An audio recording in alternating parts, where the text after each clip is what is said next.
Richard Crouse.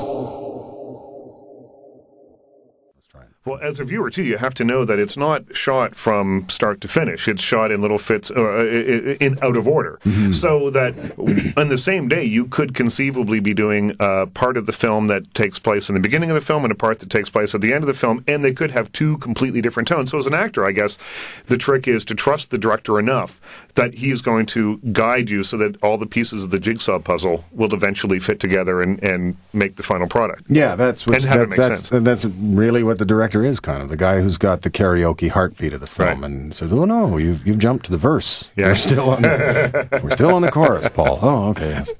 I really loved Bill's film, Treat Murray. Mm-hmm. Treat Murray, I think, is a terrific movie, and again, a very different kind of movie than this, but I think that the thing that sort of unites the two of them is that they're both interesting character studies of people, and people in unusual situations, and I think he's really good at making something that could just be a fish out of water story and turning it into something else. Yeah, and he's got, a real affection for his characters, and that's, you'd think that all directors are like that, but actually they aren't. Right. And he loves them all, and he wants them all to be given their kind of the human dignity that he thinks they should be invested with, and I think that comes off when you're playing it, and I can see it in the scenes. I actually haven't seen the finished film, but right. I think I will on Monday. But the cuts that I've seen of it, I thought that's amazing. Actually, everyone is given their due. There's they're not shortchanged, and that's really Bill. Yeah, there's a little Greek chorus of three guys who are there from... This town doesn't have just one village idiot, it has three village idiots. And that's half the population. Yeah, and you learn very early on that they are, in fact, idiotic, but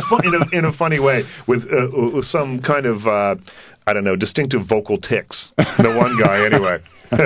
But you have a mix of characters like him. Plus, you have kind of the gentle giant in the blacksmith. Yeah. So you've got a really wide range of characters here that he does. In fact, give everyone a chance enough to breathe and actually become a character. Mm-hmm. Mm-hmm. Yeah. And then, that also, all the actors then feel that, well, I'm not just here to fill in a piece. Right. I'm actually here as integral to the story. And then I think that completely fills up the whole feeling of it being a world that was truly inhabited. Right. So when I watched it, it was very exciting to see. I think it's really fun. I like it. Well, tell me a little bit about the look of the Montana Kid, because it's something we haven't really seen from you before. There's long, scraggly hair. Yeah. Which for sure were hair extensions. I don't know. Were they? Is that a wig? Yeah, tell me. No hair extensions.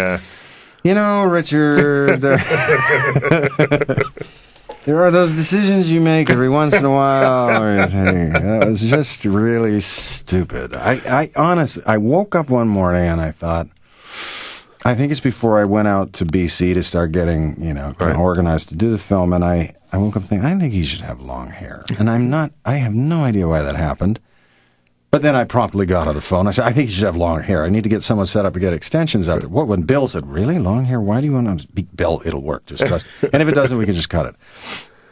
So then it was all organized. Now, I don't know if you've ever had really long hair with extensions. No, you know what? I haven't. Okay, don't. If someone comes up to you on the street and says, hey, Richard, I can give you long hair, just don't talk to the guy. Okay.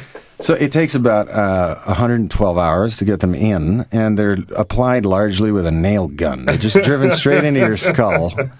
And then you're stuck with this long hair. And I don't get women. I don't know why they'd have long hair. It's appalling. It's in your mouth. It's in your food. It mats up on your face. It's just, after you're sleeping, you're covered in this stuff. And then on top of that, so we get out to the set and we're shooting, and it was 312 degrees in the Kelvin scale.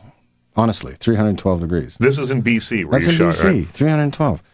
45 Celsius. 312 Kelvin. I looked it up. And the hair, something went wrong with it, apparently. Right. Well, it probably started to melt. Just about. But it started to mat, but particularly on the right side, until it looked kind of like Princess Leia on meth or something. I had like a cow patty set sideways on my head, and they could not untangle it. So then they just cut it off. So I had one short side and one ridiculously long side. And then the end of the day, I would go into the 7-Eleven to get milk or something. And I looked unhinged. for the whole time I was in BC. It's like one of those people that do the impersonations, like woman on one side, then they turn and it's the man, with the short hair and the long hair. It was like it, man. And the good people of Osoyoos, BC had never seen anything like this, so they wouldn't even sell me milk, even at the 7-Eleven. Well, let's talk about Osoyoos, BC, because it looks extraordinarily remote in the film. Tell me a little, but you mentioned there's a 7-Eleven, so it can't be. Tell me a little bit about shooting there and 45-degree weather. It was the real heat. That was pretty nasty because we were in this. I was wearing a 3-piece wool suit on top of that, a big hat and boots, and I think the worst thing really was the dust. I mean, it was so dry, and then the silt that got kicked up from the ground was really unbelievable. I mean, if you actually saw pictures of the crew, they're all wearing bandanas or masks and ski goggles, and we're all, of course, actors, all standing out there just sucking back clouds of. It's like the clouds out of Iceland. They stop planes in this kind of stuff, and we kept shooting. I think that was the hardest part, and it didn't last for the entire shoot. But we started out that way. I have to say, I didn't even know this area of the country existed. I've seen a lot of Canada. I didn't know it was there, and I just encourage everyone to go. It's absolutely staggeringly beautiful.